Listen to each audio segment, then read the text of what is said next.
Yo creo que la lucha contra la corrupción nos va a tomar tiempo.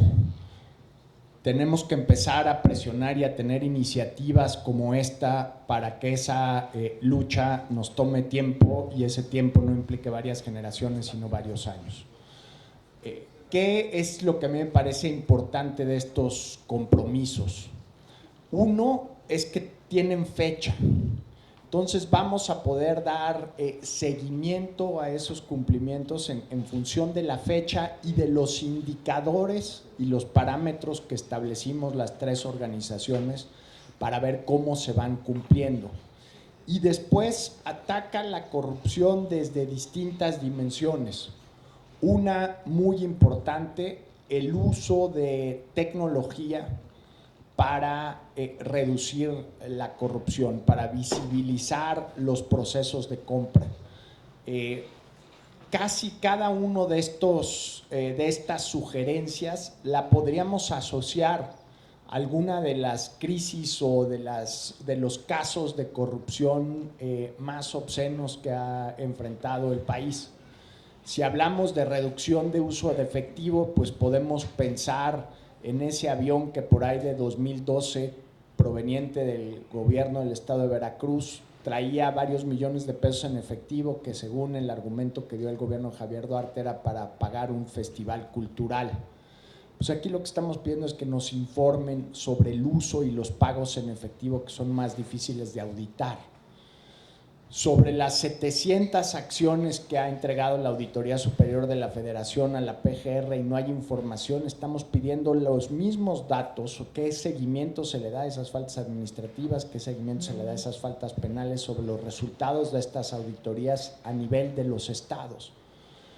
Incluso con el cumplimiento de esta normatividad, vamos a ver un efecto muy positivo de nuestro federalismo, que dada la crisis cleptocrática es un concepto que ha estado defenestrado y por buenas razones, el federalismo mexicano. Es que vamos a empezar a ver cómo algunas de las soluciones que se requieren para enfrentar el tema de la corrupción van a poder empezar a venir de experimentos locales, de iniciativas locales, que algunas de ellas no las tiene ni siquiera el gobierno federal y debería empezar a considerar en apropiárselas. Y otras que pueden ser útiles para replicarse no solo en estados que están en proceso de elección, sino en estados que ya tienen gobiernos electos. Por ejemplo, el uso de papel en todos los seguimientos de los procesos de compra pública.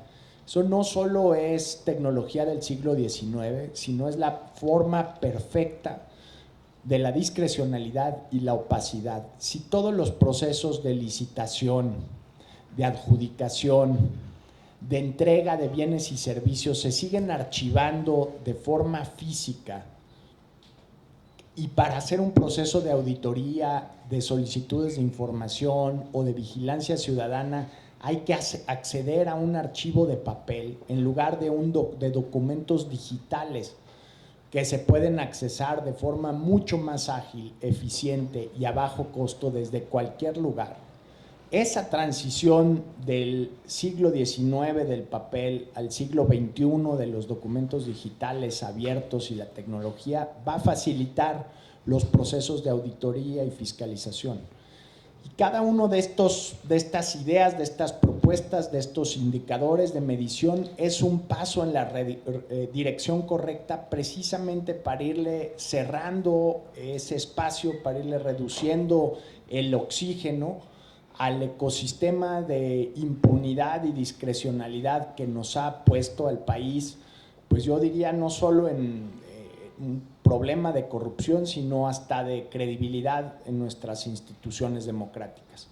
Y hablando a nombre del IMCO, pero yo creo que compartiendo el espíritu de las tres instituciones, lo que queremos con estas propuestas es precisamente fortalecer las capacidades del Estado mexicano, aportar ideas concretas, específicas, que se han en muchos casos aplicado en otras partes del mundo, otras son simplemente siguiendo la línea del sentido común y las mejores prácticas que se lleven a cabo para que el Estado mexicano para que los gobiernos estatales que se van a elegir el próximo domingo tengan muchas más facultades y capacidades de enfrentar este problema y lo que hemos vivido en el México de los últimos años no se vuelva a repetir. Muchísimas gracias.